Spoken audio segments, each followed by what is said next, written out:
Nobody actually wants to declutter, so you want to make it easy, make it a habit, something that you're doing consistently, and it's just part of your routine. We all brush our teeth, so just make this another little habit that you do, and then make it fun, right? Nobody really likes that messy middle part, so try to make it fun, especially with your kids. Put on some good music, have a good time with it, because it's kind of boring, and you're not gonna get anybody on your team if you're like, it's time to declutter again.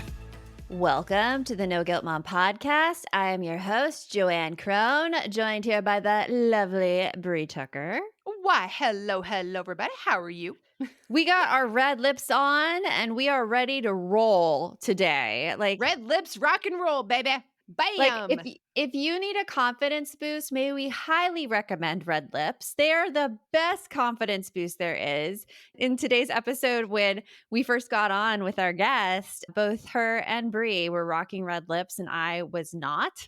And I had to grab my lipstick because I'm like, you know what? This is a vibe. We're just going to put it on and it's going to look fantastic. So life hack of the day. Yeah, it was funny because like you gave her a compliment on that, and she's like, I've seen your guys' podcast, and so I felt like I had to bring it because you guys always bring the lip game, and I'm like, oh It's the best thing. And I think one of our, I don't know if she's actually been a guest. No, she's been a guest. Erica Cartledge. Have we had her a guest on a podcast? Okay. Yeah. Because she's been a frequent summit presenter and she's presenting for our No Guilt Mom retreat as well. She's one of our pre-sessions. And we'll have a link for those tickets in the show notes right here. But oh my goodness. You know what? Whenever you don't have time to get ready, all you need is to draw people's eyes where you want them to go. And by wearing a red lipstick, you're drawing people's eyes right there and you don't need anything else. So I'm like, yes. So props to Erica Cartledge I for that. didn't think about that. That is It's a good way to look put together without doing much. It just works for me because I'm so pale. Oh. It gives you good contrast. I can't Good wear the light contrast. colors that people can wear because Bree has very little pigment. Well, we want to first start out this episode by thanking you all because you listen to the No Guilt Mom podcast. You've made us a top 100 parenting podcast, and we cannot thank you enough. That's the background music for it. Yeah. The horns. Oh, you're doing the 100. trumpets. That's trumpets. Got it. Top 100. I could not identify the musical instrument Sorry. you were into. You know, what can I say? I have so many. You're so talented. You have so much musical diversity that you could imitate. Exactly. But thank you all so much. And we produce this podcast so that women everywhere know that they are not just there to serve their families. You are there to have a happy life. And actually, by going after the things that you want, by making yourself happy, by prioritizing yourself, that is how you be the best mom for your kids. So if you're thinking of putting yourself on the back burner today, just remember that. And please, if we could ask you, just share the No Guilt Mom podcast with a friend. Share it with your hairstylist. Share it with the woman checking you out at the supermarket. Just share it with everybody. Share it with your best friend that you haven't talked to since college, who's a mom now. Talking to you, Jessica. You know it. You know it.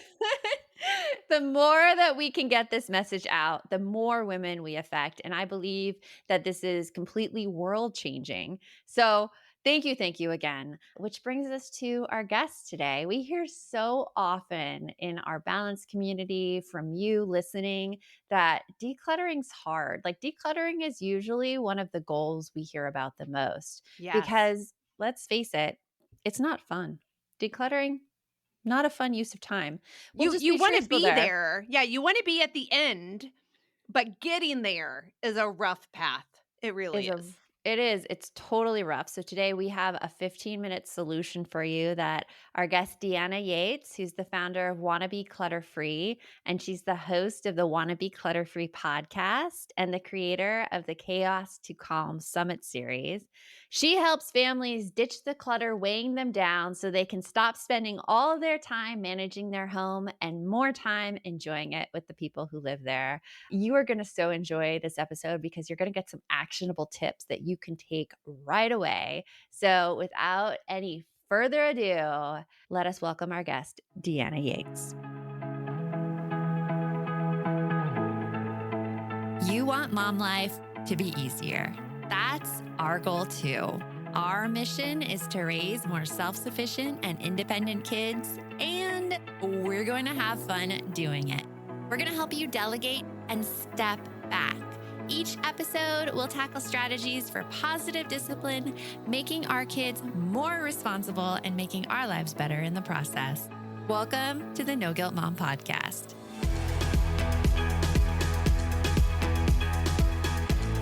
So casual, and we just get to chat. But so the makeup game started from dance competition from our second grade daughters. Yeah. And I would say I learned all of my makeup from dance makeup because they make you watch these YouTube tutorials and they have specific things that you're supposed to buy. Like the place that my daughter went to dance after Bree's daughter stepped out of dance, this place was like, you went to the MAC counter and you had your list of stuff you had to get because there were team colors that you had to get. And like Ruby Woo lipstick with Ruby Woo lip liner with bronzer with this sparkly eyeshadow I steal now, which is I don't gorgeous. even own MAC. Oh my God. No, it was all MAC colors or Morphe. That's how I got into Morphe too, because that's new. The quality of the makeup actually makes a difference. It does. It makes a difference. Yeah. I was always like, no drugstore makeup, but then you put this stuff on, you're like, what? Oh my gosh, the color's there? What? It doesn't rub off. It's amazing. I need to go back. I was so much nicer to myself when I was 16 and in cheer and bought all MAC makeup for myself, right? I mean, come on. And now I am, I'm still at CVS. Well, it looks gorgeous. That's the story of us as moms. It's I would go and buy the MAC for my daughter. Okay, so as a matter of fact, stuff coming up. Okay, I'll go pay for you to get your makeup done. But would I ever pay to get my makeup done? No. I'm like, YouTube tutorials are good enough for me, even though. Or wait, what was that one makeup, Joanne, that you got some makeup and we had to do a color match, and the color didn't match you, so you gave it to me. And then I tried. I forget the brand. Online, I was trying. Yeah, it's still pretty big. It pops up on my stuff all the time, Ellen McCarge or something like that. I don't know, and I can never get the color to match. So this is something we need to change. I think both of you need action step right now. Because as you see, I took out my lipstick to put on right before this, and look at what it is. It is MAC. It is MAC lipstick. Only the best for you. Only the best. My thing is, though, it can't be when you're wearing red, it can't rub off. And I do have that issue. And that's because, and trust me, I have searched. There are very few brands that have non-smudge red lipstick. It's almost like they just want you to kiss everything and leave your trail of red. So it's true. I don't know. It's true. It's crazy. So in getting all of this extra makeup, Deanna, and talking about clutter, here I am being get the best. No, I think it really does have to do with cluttering because decluttering. I was listening to your podcast this morning about decision fatigue and decluttering. And I know it's something that so many women struggle with, especially when we're talking here about the, wanting to buy the cheap stuff for us and wanting to buy the expensive stuff for our kids. I'm interested, Deanna, what are your thoughts on that when you're talking about minimalism and no clutter and yet having good things? Do you go for quality over quantity? I definitely try. It is, yes. I mean, it's always one of those things that I aspire to do, right? So I definitely will try to do that. And I like to try to find things that I like. So it doesn't necessarily, to me, if I like something that is an off-brand, I'm okay with that. As long as it's something that I do truly like. If it's the best brand and it is what I like, then fantastic. But my mascara, I just buy the L'Oreal mascara. I read somewhere that it is the same. It's almost the same formula as a super expensive one. I'm terrible with brand names. Anyway, but I've read somewhere that it's very similar. And so I'm just why would I pay the $40 markup on something that is somewhat similar just for the name or maybe a cooler case to bring it out of? Sometimes it's worth it if you're it is worth it. Sometimes it totally is. If you're okay, no, but this just gives me that little and makes you feel better. That's totally, hands down, go for it. But yeah, definitely quality over quantity and just keeping the number of things you need, right? So my makeup bag is very small. I have my foundation, I have my eyeshadow little palette. I have some cream blush and lipstick. I mean, and the mascara. If I only put one thing on, it's a mascara. That is for me. But I didn't even know we were getting into makeup. I am not the person to follow if you want makeup tips. Just anybody listening. Welcome to the No Guilt Mom podcast. It's a where we squirrel. want squirrels all the time. I was gonna say it's a squirrel. It's trust me. Yeah, neither of us are giving out makeup tips anytime soon. No, we're not. Well, I'm an open book, so this will be fun. We can get into whatever you want to talk about, but I did want to put that out there. Go follow someone else for makeup advice. But if you want hey, you don't have to have it all. You can buy the few things you want, then great. And honestly, you're right. I should upgrade those 5 things I just mentioned because that's not going to cost me that much for those 5 things. I luckily haven't gotten into the crazy dance world. Our daughter does musicals, but they're only through school. So it's just wear the makeup, but we don't tell you what brand or what color. Yeah. So she's still wearing drugstore makeup too. So I don't recommend the crazy dance world. We are not in it anymore, but I have stories. Oh my gosh. Yeah. They used to get in trouble if they had any wispies. And so now it's wispies is a bad word because wispies are, those things when you have trauma. Little baby hair. You're like, trauma. Dear God, no, not the wispies. No. Trauma with the wispies. Absolutely. No. But so many people have trouble with clutter. And as I was listening to your episode this morning, it was about decision fatigue, the one I was listening to. And I was reminded of all of those news articles that you've seen in the press about, I just remember Obama being an example. There was an article about him saying how he had the same suit he wore every single day. And it eliminated the need to make decisions and to use that part of their brain so that they can make better decisions he was a world leader. So he could make world leader decisions. And I think this has so much to do with moms as well, because we too are suffering under the decision fatigue. So much. Okay, wait, I have to share with this because this just happened to me last night. Just last night, my daughter she has a job that's in downtown Gilbert. So it's this little area, lots of restaurants, whatever.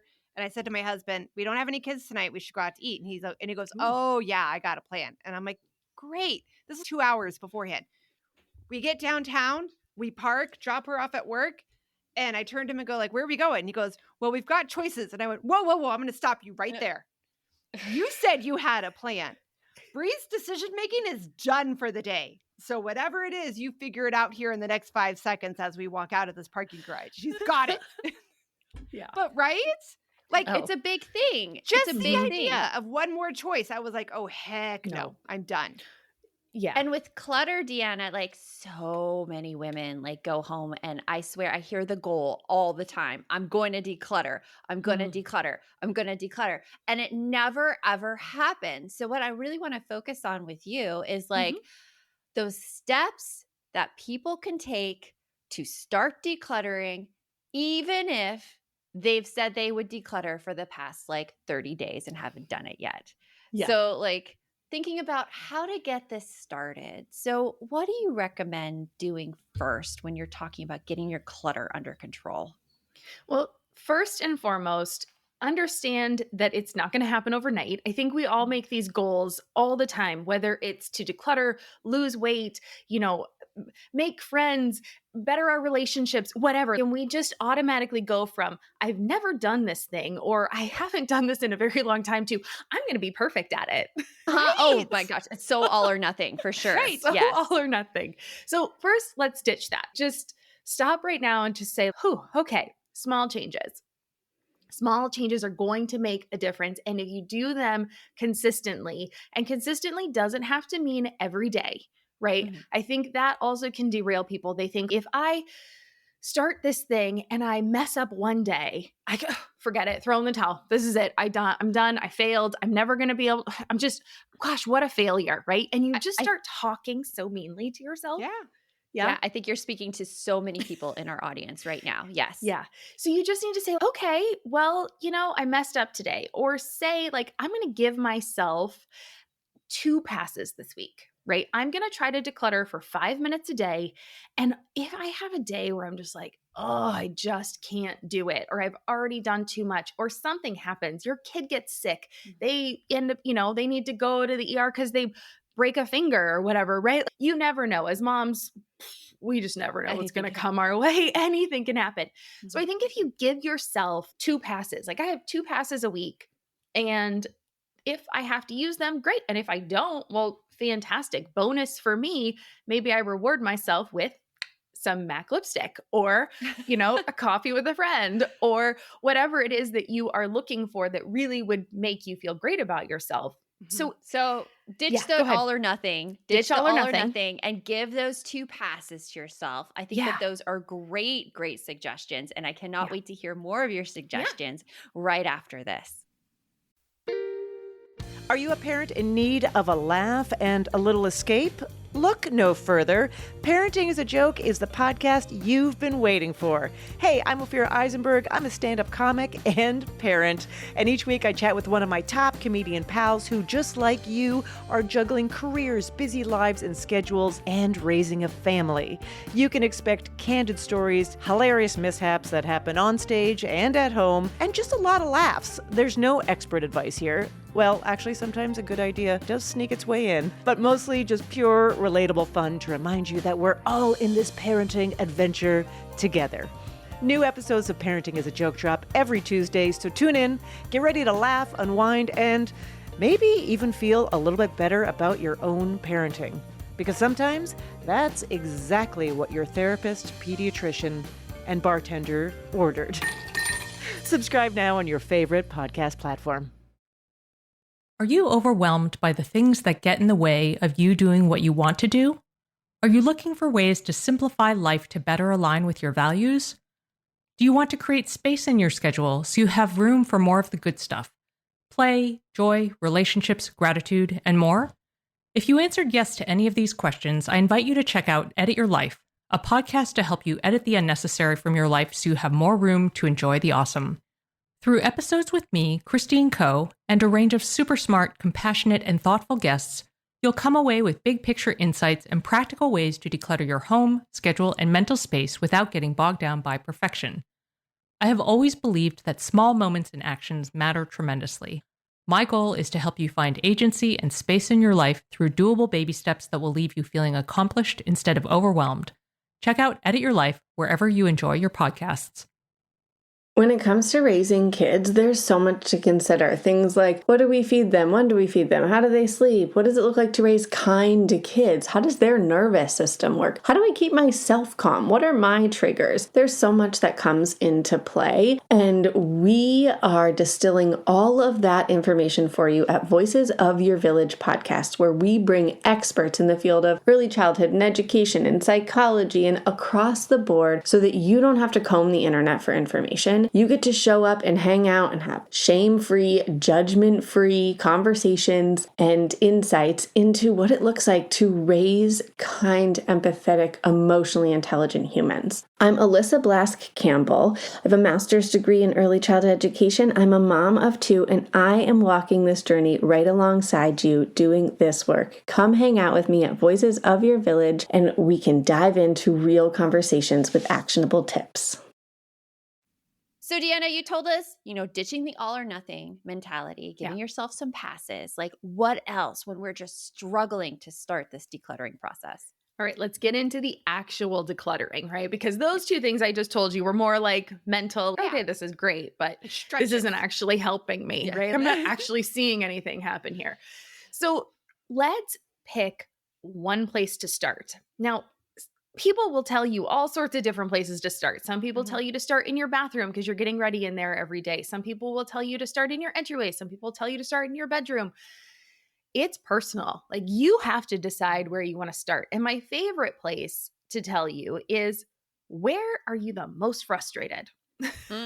Let's just start to get that off your plate, right? Let's start to make your life better. Because I think a lot of people think declutter and they go, oh, let's start in the garage. Oh yeah. It's usually the most cluttered place in the entire house. That's where you stick everything when you have no idea where to put it. Right. So tell me, how is that going to help you tomorrow morning when you're trying to get out the door? I've decluttered my garage no less than 3 times this year. And it's okay. It's going to be messed up. Sorry, Brie. Sorry. It's like little gremlins. I go to bed and next day I'm like, what the hell? Where did these 5 potted plants come from? And you guys know where. Miguel, we know. Miguel. But yes, you're right. Garage just seems like it's a recipe for disaster. Oh my gosh. When I think about my house, I'm like, oh, it's this office. If you could see around, I just have stacks places just because I'm like, oh, my desk is clean. But look, there's a stack over here where everything went. Yeah. And it's okay. Like we all have our coping mechanisms and I don't want us to get down on ourselves and I don't want you to feel bad if you've done your garage and I don't want you to feel bad about your stacks. But what is going to help you tomorrow? If getting out of the house in the morning with your kids is a struggle, what's one thing you can do? Maybe it is talking about decision fatigue, and this isn't even clutter, right? But just saying, okay, here are the 3 things that we can make for lunch consistently that are easy and I don't have to think about it.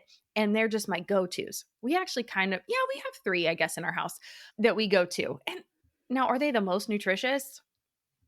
No. But does she get some veggies and some fruit? Yes. Which is what matters. It is what matters. Exactly. You do not have to make things homemade. Nothing has to be We have a whole other totally episode fresh. about that rant. So. Whole thing, yes. All right, we'll link to that one for sure. But it's one of those things where it's like, how can this be easy, right? We have one lunchbox. So talking about clutter and quality, like I only have one child, so we'll just go ahead and put that out there. I guess the running joke is like we even minimalized ourselves and how many kids we had. But we only have one lunchbox. She has one. We wash that one. I don't want to have 5 that I have to deal with the missing things and the things are broken or whatever. If it breaks, we replace it. So that helps cut down on clutter. It also is, hey, you got to remember to get that out of your backpack because if you don't, you're not going to have lunch tomorrow. You're going to have to eat the crappy lunch at school that you don't like because your lunchbox isn't clean. So it helps teach her responsibility on that end too. So that's a way to kind of start cutting down on that clutter. My favorite though, let's just talk about how to actually declutter the stuff. Set your timer for 15 minutes. It doesn't have to be a lot of time, right? I think that's another thing we think, oh, it's going to take all day. Pick one tiny area. So maybe it is a drawer in the kitchen. Maybe it's your entryway, like where you put your shoes and your stuff when you come in. Set your timer for 15 minutes, put on some good music, and you need 3 things. You need a trash bag, you need a donation box, and you need a bin to put things that go elsewhere in your house. That's it. So I like that bin idea because that's usually where I get hung up on because you take that 15 minutes and you're like, oh, this belongs in my bedroom. And you like run it to your bedroom. And then you don't see very much progress in that 15 minutes because you're running everywhere. It's great if you get interrupted. Like the way you're doing it is fantastic if you get interrupted, like something happens and you can't finish your 15 minutes.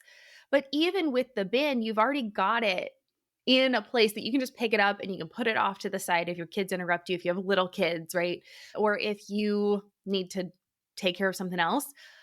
But it is so nice because then at the end of the 15 minutes, you just take that and you go around your house and you can put all the stuff away, take a box. Like everyone has an Amazon box in their house right now. Grab your Amazon box, put the donation stuff in there. And then in 15 minutes, you put it in your car. You get it out of the space. Yeah. That's another thing people struggle with is the stuff shifting. Yeah. It sits. It's like musical chairs in my house of where the boxes of crap go. Oh, I'm going to put it in my office in this corner for a little while. Then it's going to go in the kitchen for a little while. Now it's going to go in the living room for a little while. As I look around my office and I'm like, that's what's happening. That's what's happening in this place right now. I move it out of the line of sight for a little while. And then I get mad at myself for not having just done the taking it to wherever it was that it needed to go. I think that's a killer tip. Put it in the car right away so that you're driving by Goodwill. You can just drop by. Now, I want to know something because I know a lot of people think this way. I live with somebody who thinks this way, who sees like a project and they're like, well, I know when I start the project, I'm going to want to like finish the project to completion. Like it has to be done. So I don't want to start something and only spend 15 minutes on it, not to have it finished. What do you say about people who have that sort of pushback against this? That's why you start super small. So I didn't say do your whole kitchen. I did one drawer in your kitchen. Oh, okay. So as you start to make the area you're decluttering smaller and smaller, you are able to finish that project, right? Maybe it's your utility drawer. I don't use junk drawer because that encourages people to leave junk in there. So it's your utility drawer, right? The stuff in there is useful. Don't put the things that you're like, later you're decluttering and you're just like, why did I keep this? Right? Just let it go in the first place. And then a little bit of tough love for people. I know a lot of people get hung up on throwing things away and the landfill and all that kind of stuff.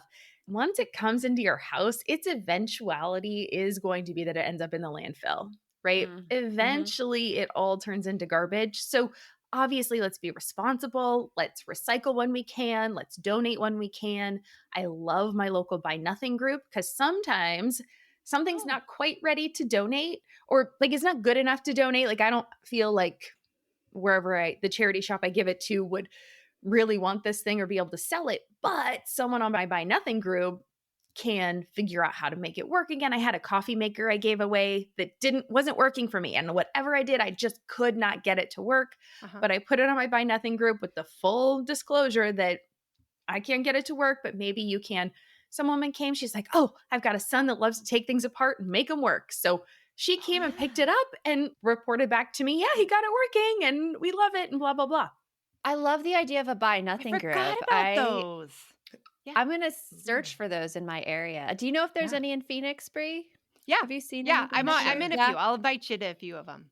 Yeah, they're mainly, well, most of my Buy Nothing groups are like mainly for like parents type stuff. So like I might have to expand my search, but I think I have a few still. So yes, I will invite you to them on my Facebook. Yeah. Oh, because I am one of those people who like, I feel bad giving it to the charity because it's not good quality. Yeah. And I feel bad throwing it away. So we just feel bad. Totally. Maybe we need to work on that one. Yeah. Speaking of no guilt. Yeah. It comes back to that mentality you were talking about. It's just the whole, like, if I can't do it right, then what am I even do doing? it at all. Right. Yeah. Yeah. And I think that's a mentality that so many people struggle with when it comes to cluttering. So I'm interested to hear the other tips you have for people right after this, Deanna. Hello, you sentient ball of stardust. My name is Casey Davis. I'm a therapist and I'm an author of the book, How to Keep House While Drowning, where I talk about ways to make it a little bit easier to take care of yourself when you're overwhelmed, stressed, have mental health issues, physical health issues, or maybe you're just in a hard season of life. Maybe you're looking for a place that you can come and listen to some practical advice. This is a podcast for all of the self-help rejects. We're going to talk about skills for survival and self-kindness. And I'm going to leave the pop psychology at the door. I promise not to tell you to meditate or to journal. We're just going to give you some really insightful conversations with hopefully some practical advice.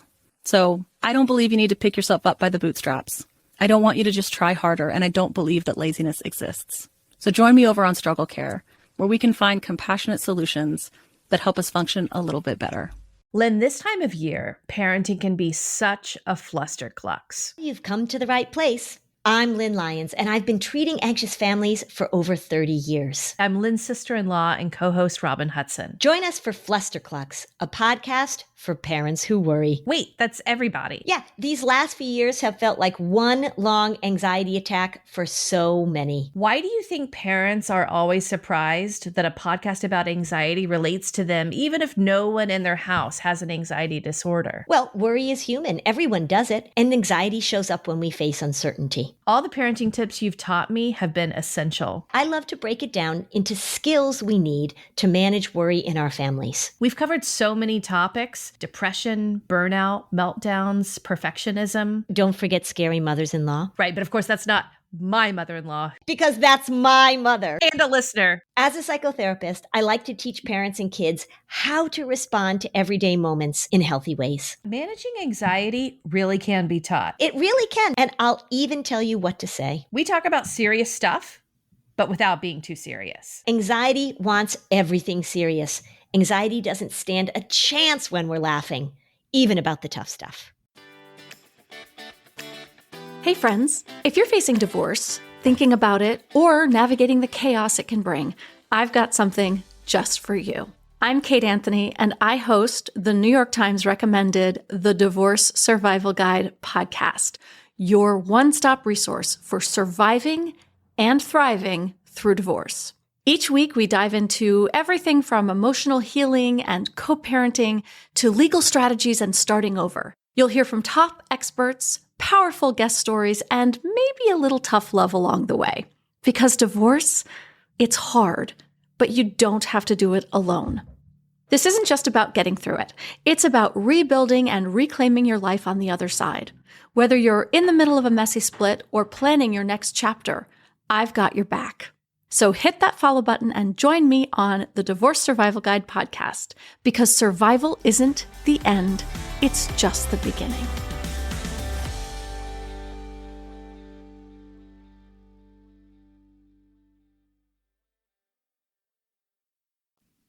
So welcome back. And Deanna, ending out this episode, I really want people to come away from this feeling like they can tackle this decluttering situation in their own homes. We've talked already about making it small, giving yourself a free pass if you don't do it perfectly, making the time commitment very small as well.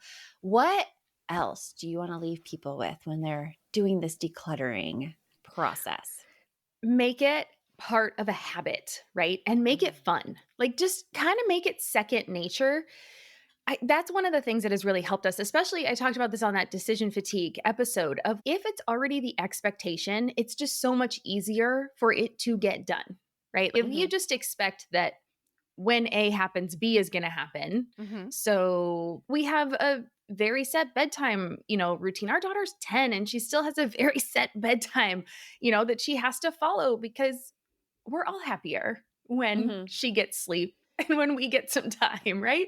So it's when the clock strikes this, you get ready for bed kind of a thing. And of course, there's ebbs and flows and slight variations, but for the most part, 95% of the time, that is how it works. So same with decluttering. We do a 5-minute tidy up every night. So if I'm not having to do a 15-minute declutter, every night between dinner and the show we watch or game we play, we take 5 minutes as a family and we clean up together. So my husband will generally do the dishes. I generally do the cooking.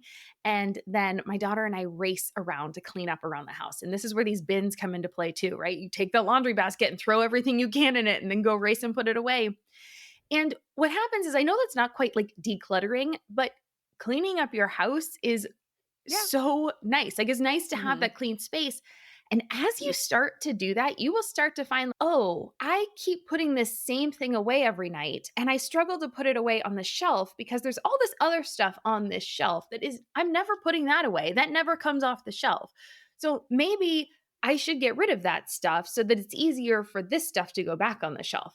Like, all these little mindsets will start to happen. So you want to make it easy, make it a habit, do it something that you're doing consistently, and it's just part of your routine. We all brush our teeth, so just make this another little habit that you do, and then make it fun, right? Nobody actually wants to declutter, even someone that claims to be a professional declutterer. Nobody really likes that messy middle part. Nobody likes to be faced with those really hard decisions of like, oh God, why did I buy this thing? And having that moment of like, I don't feel so great. Or you're decluttering clothes that don't fit anymore and that doesn't feel so great. Or different things in your past that come up, and just sometimes it's hard. So try to make it fun, especially with your kids. So if you're decluttering towels, make it a game to see who can actually throw the towels into the declutter bin, right? Like, just have things that are fun. Put on some good music, laugh about the things. If you find clothes that are funny, model them for your family and be like, hey, look at this thing I used to have. Just have a good time with it, because it's kind of boring and you're not going to get anybody on your team if you're like, it's time to declutter. Yeah. Let's go. Let's bring the come on. It's spring. Like, I've so many of us, I think, still have trauma from the phrase spring cleaning, right? Let's do a deep spring clean. No, we're let's all not. Sick. Yeah, I love the music idea. We use the music idea over here, and it always peps us up. Yeah. Deanna, this has been wonderful. You've given such actionable tips. I mean, I think The Office is getting tackled right after this. You have a podcast too. Tell us about that and where people can find you there.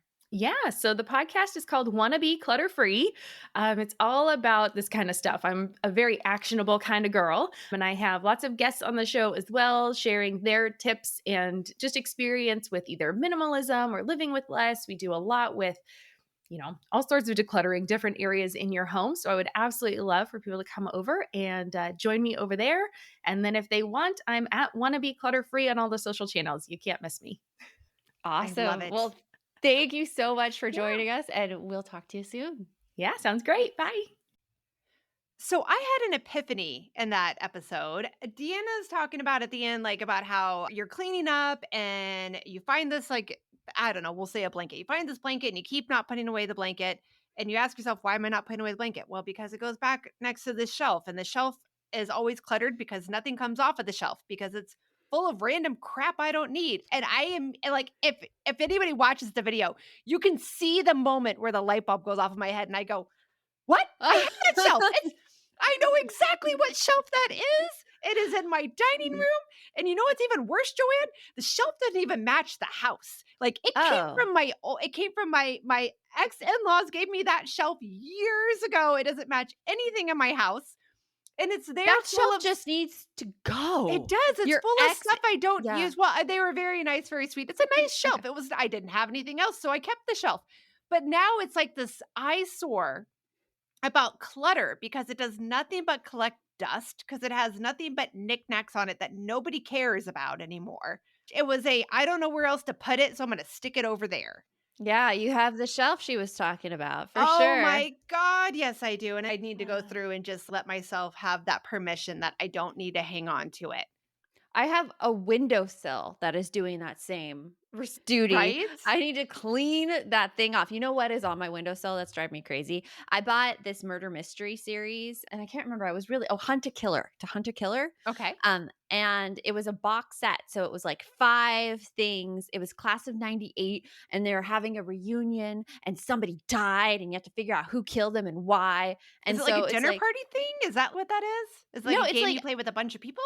It's a game you could play by yourself or with people. I mean, honestly, what attracted me to it is somebody like spread out all of the items, spread out around them, drinking a glass of wine. And I'm like, that looks fun.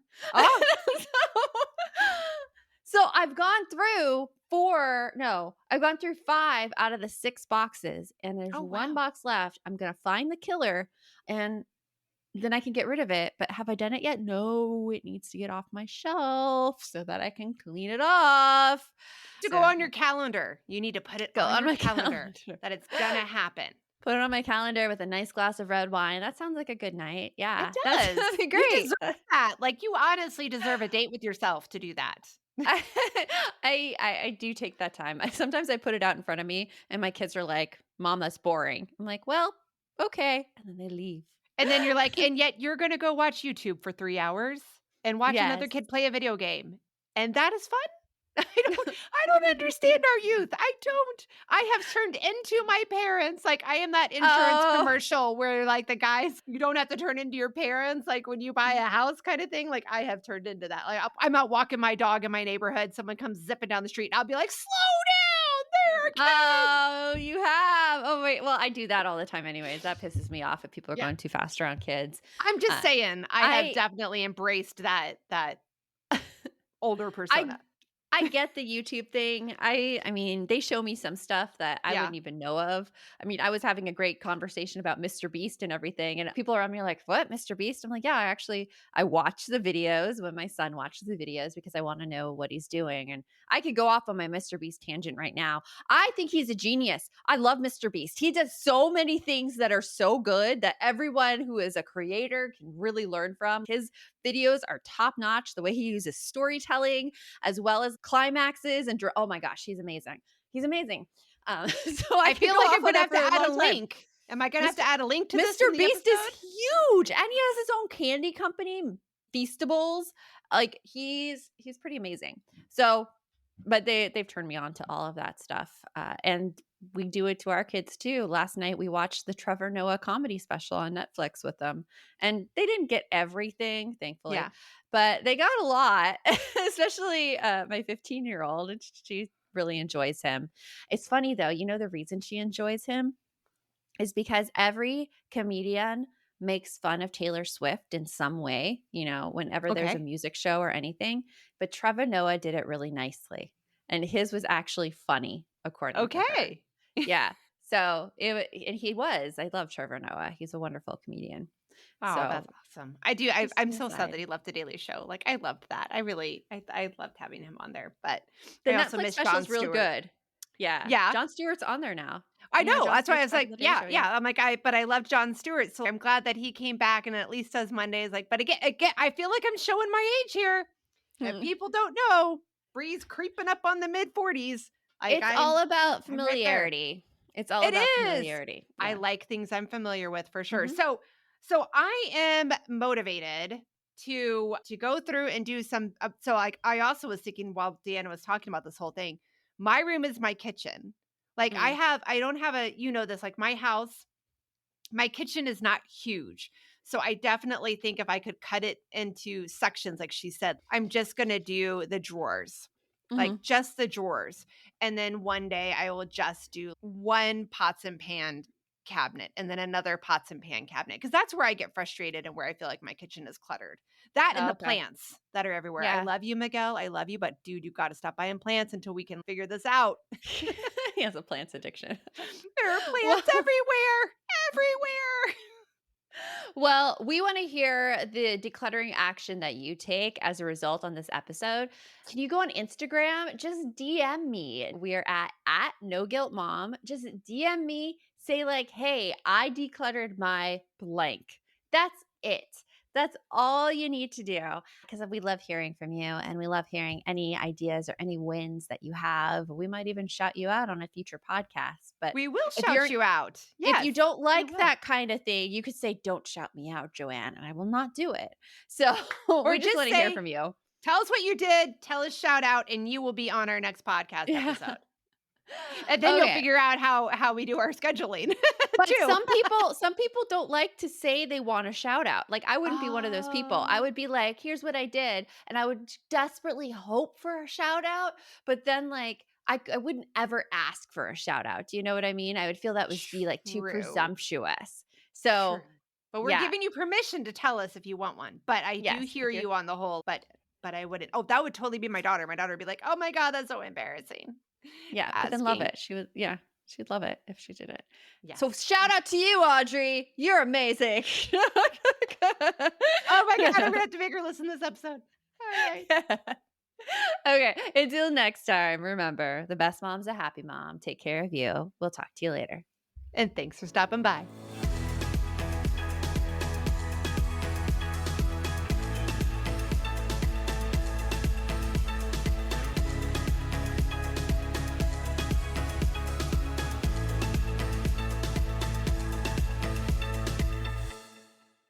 Hello, you sentient ball of stardust. My name is Casey Davis. I'm a therapist and I'm an author of the book How to Keep House While Drowning, where I talk about ways to make it a little bit easier to take care of yourself when you're overwhelmed, stressed, have mental health issues, physical health issues, or maybe you're just in a hard season of life. Maybe you're looking for a place that you can come and listen to some practical advice. This is a podcast for all of the self-help rejects. We're going to talk about skills for survival and self-kindness. And I'm going to leave the pop psychology at the door. I promise not to tell you to meditate or to journal. We're just going to give you some really insightful conversations with hopefully some practical advice. So I don't believe you need to pick yourself up by the bootstraps. I don't want you to just try harder, and I don't believe that laziness exists. So join me over on Struggle Care, where we can find compassionate solutions that help us function a little bit better.